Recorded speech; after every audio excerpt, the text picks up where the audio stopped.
Bonjour les rôlistes. Alors aujourd'hui, je voulais, alors pas vous faire une présentation comme d'habitude, mais plutôt un survol en fait d'une de mes dernières acquisitions qui se passe dans le dans le jeu de Warhammer 40 000, donc OS and Glory, Fureur et Gloire, déjà un titre qui laisse entrevoir un peu le sujet de la chose. Alors, en fait, ce jeu se passe dans un système, hein, c'est un peu différent du système Warhammer, enfin des autres jeux qui sont sortis, hein. Alors, je suis pas un spécialiste hein, de Warhammer 40 000, donc je vais vous en parler déjà très succinctement. Je refais une vidéo plus en détail en fait pour vous présenter le jeu, mais plus tard. Donc en fait là, on se trouve dans un système particulier, c'est le système Gilead. Le système Gilead, donc un système solaire hein, qui est situé dans le Dark Imperium. Alors, le Dark Imperium, qu'est-ce que c'est? C'est en fait, alors je crois que c'est il y a 3 ans, en fait, par rapport au setting, il y a eu ce qu'on appelle le Warp, ou alors la Grande Faille. La Grande Faille, qu'est-ce que c'est? C'est une espèce d'énergie chaotique interdimensionnelle qui a fini par couper la galaxie en deux, et donc a laissé d'un côté un tas de systèmes, des milliers, voire des millions de systèmes complètement coupés de l'Empire. Et donc celui-ci, en fait, vous êtes dans le système Gilead, c'est un système qui est complètement enfermé dans cette faille chaotique d'où sortent des démons, enfin vous voyez à peu près le principe, et il est absolument complètement coupé de l'Imperium. D'ailleurs, au point où certains se demandent si effectivement l'Imperium existe toujours. Au niveau du système, qu'est-ce qu'on a? On a, enfin, du setting, hein. On a en fait un libre marchand qui est arrivé il y a quelques mois, un peu en sauveur. Il aurait trouvé une passe au milieu de la grande faille. Et il est arrivé un peu en sauveur là-dedans, euh, en laissant l'espoir aux gens que l'Imperium n'était pas détruit. Ça va être le point de départ. Ensuite, qu'est-ce qu'on a dans ce livre de base? Donc on a toute la présentation pour faire ses personnages, un peu de setting, mais vu que le monde, en fait, Gilead est quand même assez clos, hein, finalement, hein, c'est un système clos, euh, j'avais vu à droite à gauche que si vous ne connaissiez pas le setting de Warhammer 40 000, c'était pas la peine de le prendre. Je suis pas tout à fait d'accord. Alors, comme je disais, ce n'est qu'un survol que je viens de faire. Et en fait, on a des morceaux de setting un peu à droite à gauche dans les personnages. On a le setting en deux parties, en fait. Je vous ferai un feuilletage rapide, je vous montrerai. Et je pense qu'en fait, même si c'est pas... on n'a pas l'or complet de Warhammer 40 000, on a quand même assez de matière quand même pour aborder le monde, s'en faire une idée et développer ces scénarios à l'intérieur. Alors, moi, ce que je vous propose aujourd'hui, c'est simplement faire un petit feuilletage de la chose. Voilà. Alors, à noter quand même, avant de passer un peu au feuilletage, c'est qu'on a dans la gamme, à l'heure actuelle, on a le livre de base, on a l'écran qui est vraiment, qui est pour moi un écran absolument magnifique. Avec cet écran, on a un livret dans lequel on retrouve un certain nombre de scénarios. Alors, je suis pas tout à fait d'accord parce qu'en fait, les scénarios, c'est plus des idées de scénarios. Ils sont pas, je les trouve pas, ils sont pas développés. Pour moi, c'est vraiment des synopsis à développer par le maître de jeu. Voilà. Qu'est-ce que je peux dire? Alors, je pars un peu dans tous les sens. Ce que j'ai beaucoup aimé, enfin, ce que j'aime beaucoup a priori, c'est les personnages, les archétypes qui sont définis par tiers. Alors, qu'est-ce que c'est les tiers? C'est-à-dire, euh, donc dans Warhammer 40 000, on peut avoir du pirate marchand jusqu'au Space Marine. Mélanger tout ça dans une même équipe, alors déjà au niveau fluff, ça risque d'être un peu compliqué, mais pourquoi pas ça? On peut toujours se mettre, inventer des raisons pour cela. Mais par contre, au niveau puissance, hein, entre un espèce de pirate avec son blaster et un Space Marine génétiquement modifié, alors on a un écart de puissance terrible. Et là, arriver à mêler tout ça dans une même partie et éviter le syndrome melnibonéen de Stormbringer, hein, c'est-à-dire que là, dans ce monde, on va avoir le Space Marine qui va tout faire. Là, le jeu propose des archétypes par tiers. Je vais vous les décrire, mais en gros, ça va être des archétypes par puissance. Hein, grosso modo, vous allez avoir des pirates, vous allez avoir des milices, des soldats, etc. Et vous terminerez effectivement par les inquisiteurs et les Space Marines, si vous voulez. Voilà, donc je vais faire un petit feuilletage de ça rapidement. Encore une fois, ce n'est pas mes présentations habituelles dans le détail, c'est juste un survol, histoire de vous donner un peu une idée générale de la chose. Alors voilà, donc le livre de base, déjà j'aime beaucoup cette couverture, hein, qui est très colorée, très chouette, action, vraiment une belle illustration. Donc voilà, donc je vais vous feuilleter le livre, enfin je vais pas vous feuilleter l'ensemble du livre de base, hein, ça n'a aucun intérêt, enfin pour moi. Donc voilà, donc je vais commencer en fait par, donc le livre commence par la création de son personnage, alors comme dans Warhammer Fantasy, vous avez une lettre au départ qui vous donne, elle est suffisamment bien. Alors une lettre, voilà, pour une nouvelle sœur hospitalière, je crois, si je me rappelle bien. Donc en fait, mine de rien, vous avez déjà sur ces 2 pages pas mal de détails sur le setting, sur le fluff, et ça c'est quand même bien foutu, ça vous donne une première approche du setting. Voilà. Donc là, dans les personnages, comme je disais, c'est que les personnages sont classés par archétype et par tiers. Voilà. Donc là, vous avez en fait l'archétype qui est ici. Ici, vous avez l'affection, hein, ce qui est important, parce que, je ne sais pas, jouer par exemple un orc avec quelqu'un de l'Inquisition, ça va être un peu compliqué, à mon avis. Et donc, en fait, chaque tiers caractérise un niveau de puissance. Hein. Donc, vous voyez, vous commencez par au niveau le tiers 1, ça va être un corsaire, ça va être des corsaires, par exemple. Au tiers 4, vous avez en fait l'intercessor primaris, qui est en fait un des Space Marines les plus puissants. Donc là, on a une énorme différence de puissance entre. C'est pour ça qu'ils ont classé par tiers, et les aventures vont être calibrées par tiers également. C'est ce qu'on a dans le livret en fait, de l'écran. On a différentes aventures qui sont par tiers de puissance. C'est un système D6, alors c'est un système D6 en fait, si vous faites je crois 4 ou 5, vous avez un succès, 6, 2, c'est un truc dans le genre, hein. Je ne vais pas aller plus loin, parce que comme je disais, là je n'ai fait que survoler le jeu, et je voulais juste vous en faire une petite présentation. Donc les langues du système Gilead, toute la création du personnage, hein, qui est assez détaillée, vous voyez que la maquette est relativement claire, hein, quand même, c'est assez agréable à lire. À ce niveau-là, il n'y a aucun souci. Nous avons ci et là quand même quelques illustrations qui sont assez chouettes, hein, par exemple celle-ci.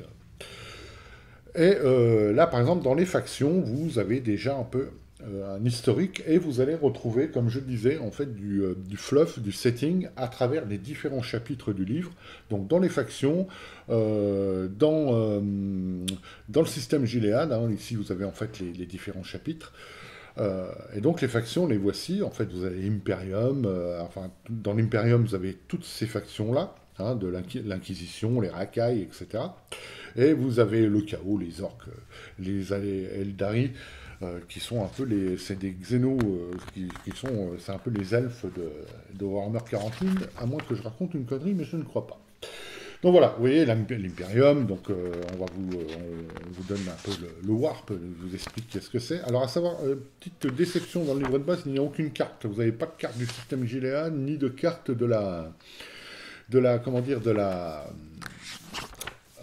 galaxie. Donc, vous voyez, vous avez quand même tout ça au niveau fleuve. Donc, bon, ça fait quand même le travail, à mon avis, pour que le maître de jeu puisse nous inventer ses propres histoires. Voilà.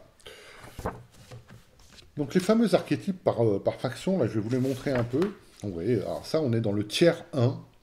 Hein, de puissance, hein, donc à chaque fois vous avez noté le tiers 1, et vous avez les attributs, c'est des D6, hein, donc vous voyez un peu l'échelle, donc là vous avez effectivement donc force mentale 3, intelligence 3, connaissance 1, Voilà. Donc les sœurs hospitalières, le prêtre du Ministerum, le garde impérial. Donc le garde impérial, c'est le soldat de base, on va dire. L'acolyte de l'Inquisition, le sage de l'Inquisition. Voilà. Donc après, donc toujours dans le premier, vous avez le corsaire, dans le tiers 1. Et dans le tiers 1, vous avez l'orque. Alors pourquoi on a les orques? Parce qu'en fait, on peut jouer des orques si on veut. Il n'y a aucun souci. Il peut faire partir, on peut imaginer qu'il fasse partie d'un équipage pirate, hein, pourquoi pas. Parce que vous allez pouvoir jouer, en fait, dans ce système qui est assez ouvert, du coup le monde, vous pouvez jouer un tas de choses différentes, et ça c'est bien. Vous allez pouvoir jouer, par exemple, des corsaires, des pirates, mais vous allez jouer, bien sûr, pouvoir jouer l'Empire, des Space Marines, etc. Et donc vous avez un tas de possibilités, de scénarios et de parties complètement différents. Les Sœurs de la Bataille, donc eux, vous voyez, c'est du tiers 2. À partir de là, nous avons lu tiers 2. Donc les Sœurs de la Bataille, hein, vous avez quand même une description, ce que c'est. Hein. Donc au niveau fluff, comme je le disais, même si on rentre pas dans les détails, et effectivement, il y en a sûrement pas assez, hein, on est bien d'accord. Enfin, c'est souvent qu'il n'y en a pas assez des fluffs dans les jeux. Mais je pense qu'on a quand même de quoi faire. Le Psycheur, le Skitari... le fils du Tempestus, l'assassin du culte de la mort. L'assassin du culte de la mort, hein, c'est déjà ça. Hein, c'est déjà un titre, ça. Hein. Le libre marchand, comme je disais tout à l'heure, hein, vous avez effectivement le rogue trader hein, de Warhammer 40 000, le fouisseur, le scout Space Marine, donc ça c'est un tiers 2, on va en retrouver plusieurs comme ça, le ranger, le commando, le technoprêtre. Vous voyez qu'on a quand même une variété assez large. Et là, on va arriver au tiers 3, donc on monte dans la puissance, le croisé. Hein. Ces illustrations sont quand même très chouettes, le commissaire impérial. Le Space Marine tactique, c'est un peu celui qu'on connaît, hein, le Space Marine de, entre guillemets, je dirais, si j'ose, de base. Le Nob Orc, donc ça c'est le trooper, en gros... le trooper orc classique, le psycharque. Et en fait, en tiers 4, on en a deux. On a l'inquisiteur de l'Empire et l'intercesseur primaris, qui est effectivement un des Space Marines les plus puissants en fait, de la galaxie. Voilà. Donc on a quand même de quoi jouer, on a quand même pas mal d'archétypes vraiment différents et marqués, et ça, j'aime assez. Bon. Attributs et compétences, je vais passer, je vais même pas aller, vous voyez, comme je disais, bon, on a quand même pas mal de règles, on a quoi personnaliser son avatar. Bon, voilà, je vais pas aller plus loin à ce niveau-là. Hein. Les règles, comme je disais, c'est un système de base de D6, avec effectivement selon la valeur du dé, des succès. Enfin bon, je vais pas en trouver. Voilà, c'est ça que je cherchais. Voilà. Donc, nombre de dés à lancer, le nombre de points d'attribut, de caractéristiques. Là, par exemple, vous lancez 5 dés. Et vous avez aussi un dé de fureur, hein, qui est quelque part dans les règles. Donc voilà, l'icône, vous faites un 6, vous avez 2 icônes, vous faites un 5 ou un 4, une icône. Et 4 icônes qui est supérieur, voilà, c'est par rapport aux icônes, vous avez la difficulté et la réussite qui se base là-dessus. En fait, vous allez compter les icônes. Bon, ce que je viens de vous dire, ça reste très générique et certainement peu compréhensible, mais j'y reviendrai dans les détails dans une autre vidéo qui sera beaucoup plus complète. Là, nous avons tout le setting en lui-même, donc le système Gilead, comme je disais. Alors, pareil, même remarque que tout à l'heure, pas de carte, ça c'est un peu dommage. Et vous avez tout le fluff qui est ici, avec les différents mondes. Hein. Alors, c'est pas très très gros, hein, on est bien d'accord, j'aurais pu mieux faire. Ça, c'est sans aucun doute. On a en gros 15 pages en fait du setting sur Gilead, ce qui est un peu léger. J'en conviens grandement. Voilà. Donc après, le meneur de jeu, les conseils, etc., etc. Vous avez un bestiaire à la fin, hein, donc avec... les illustrations sont vraiment magnifiques, hein, l'espèce marine du chaos. Les menaces démoniaques, etc., etc. Voilà, ça c'était mon survol très rapide en fait, de Wrath and Glory, donc Fureur et Gloire. Voilà. Alors voilà, donc on arrive à la fin de mon petit survol en fait sur Wrath and Glory, donc maquette très claire, très beau bouquin, très belles illustrations. Mon premier sentiment, c'est qu'il manque quand même. Alors au niveau fluff, c'est léger, hein, on est bien d'accord, c'est quand même assez léger. On a quand même pas mal d'éléments, je pense qu'on peut s'en sortir. Hein, c'est pas comme j'ai pu lire. Si vous n'y connaissez rien, reposez le bouquin. Non, je suis pas d'accord. Vous allez pouvoir en faire quelque chose, il n'y a aucun problème. Mais effectivement, ça aurait gagné quand même à avoir un peu plus de détails au niveau du setting. Ce que j'aime bien a priori, c'est... Alors je dis a priori, hein, parce que je ne l'ai pas joué, on est bien d'accord. Ce que j'aime bien a priori, c'est ces archétypes classés par tiers, par niveau de puissance. Donc ce qui évite de faire un peu n'importe quoi et va surtout vous faire faire... Enfin, pouvoir vous faire faire des aventures totalement différentes de l'une de l'autre. Et ça, c'est a priori un truc que j'aime bien. Le système me semble clair et fonctionnel, mais bon, pour l'instant, je l'ai juste survolé. Il faudra que je rentrerai plus dans les détails plus tard. Il manque quand même des cartes. Hein. On n'a pas la carte, on n'a pas de carte galactique, on n'a pas de carte du système. Ça, c'est bien dommage. Ça, c'est bien dommage. Voilà ce que je peux vous dire aujourd'hui. Je ne vais pas rentrer plus dans les détails. Je lirai tout ça à tête reposée avec en essayant d'analyser tout ce monde dans des détails, dans le détail. Voilà, voilà ce que je peux vous dire aujourd'hui. Écoutez, je vous remercie beaucoup. Et puis à bientôt pour une nouvelle vidéo. Merci, au revoir et portez-vous bien.